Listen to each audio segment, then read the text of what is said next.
ใครที่กำลังตามหารถเท่ๆรถลุยๆแนะนำคันนี้ไปเลย Isuzu D-Max รุ่น V-Cross เนาะคันนี้เนาะออปชั่นเต็มกล่องจอครบปุ่มสตาร์ทบ่อไฟฟ้ามีเซ็นเซอร์หน้ามีเซ็นเซอร์หลังมีแอร์หลังให้น้ำพร้อมและก็ยังเป็นเกียร์ออโต้โฟร์วินเนาะคันนี้เนาะโคตรบุ๊กโคตรลุยเลยแหละคันนี้นะเดี๋ยวเราไปหับส้มน้ำกันเลย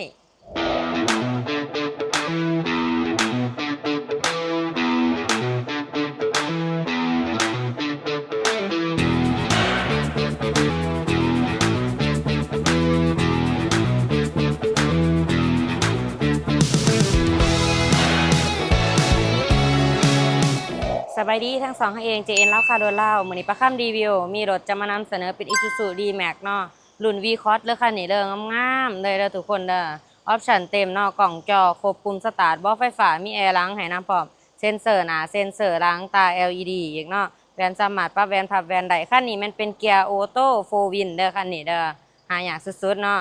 ดุดันโดดแหละคันนี้งามๆเลยหล่อหมอกหล่อแม็กอีหยังมันมาจากมันเลยเนาะออปชั่นเต็มแห้งคันนี้กะลิกระแจยางสกวาเฮาก็มีให้ครบเด้อเป็นออปชั่นตัวเอ็นเนาะเต็มแห้งเด้อคันนี้เด้องามเลยเนาะราคาคันนี้แม่น1,180,000 บาทเด้อจ่ายสดจ่ายผ่อนเป็นเดือนเป็นปีได้เบิดเนาะได้ทุกสกุลเงินมาโอมารวมกันโทรกันทุกครั้ง9733ตัว67เก่าหรือติดต่อมา2ทางแฟนเพจของเฮา JN แล้วก็โดนเราเมื่อทานมาทางออนไลน์เฮาจะมีโปรโมชั่นสุดพิเศษให้เนาะของแจกของแถมเดี๋ยวจะพาทุกคนมาเบิ่งด้านในนำกันเลยจะมีปุ่มสมาร์ทคีย์นำหน่อยอยู่ประตู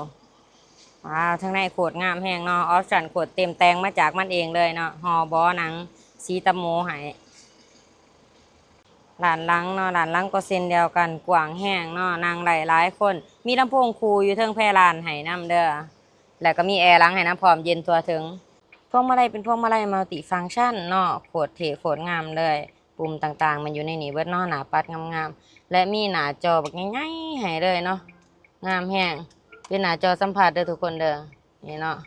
แล้วก็ระบบต่างๆเนาะระบบต่างๆจะเป็นแบบระบบออโต้เลยปรับแอร์เนาะมากเย็นแห้งเฮาก็ดันขึ้นอยากไหวลงเฮาก็ดันลงแบบนี้เนาะระบบต่างๆยังเป็นระบบออโต้เบิดเลยแล้วก็เป็นเกียร์ออโต้เด้อคันนี้เด้อเป็นเกียร์ออโต้มีโฟร์วินให้น้ำพร้อมเนาะโคตรเท่น้ำโฟร์วินนี่แหละเนาะใส่เวียกใส่งานเวียกโครงการหรือว่าทางหยอทางหยาเฮาบ่ต้องห่วงเลยแบบนี้นะใหญ่สุดตะบโลสุดสายเดิมให้งามๆเท่ๆเลยมีกล่องถอยเนาะมันจะขึ้นมาในหน้าจอให้แบบนี้เลยแจ้งๆเลยเนาะเวลาเฮาเข้าเกียร์ถอยมันก็สิขึ้นมาเต็มจอเลย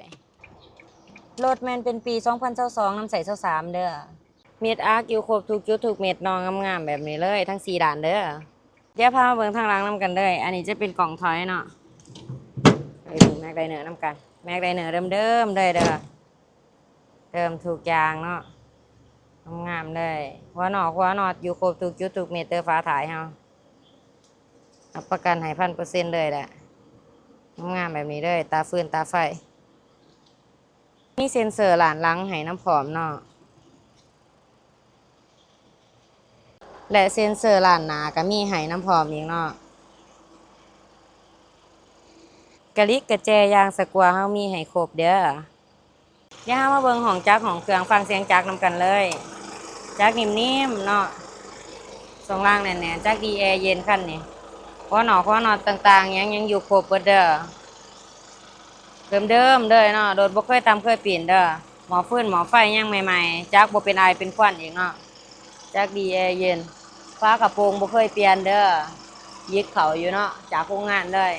หัวหนอดยังต่างๆยังอยู่ครบเบิดเดิมแท้100%ฝากไว้เตือนด้วยทุกท่านเด้อก็ Isuzu D-Max รุ่น V-Cross คันนี้งามๆเลยเนาะเป็นปี2022เนาะถ่ายปี2022นำใส่23เด้อ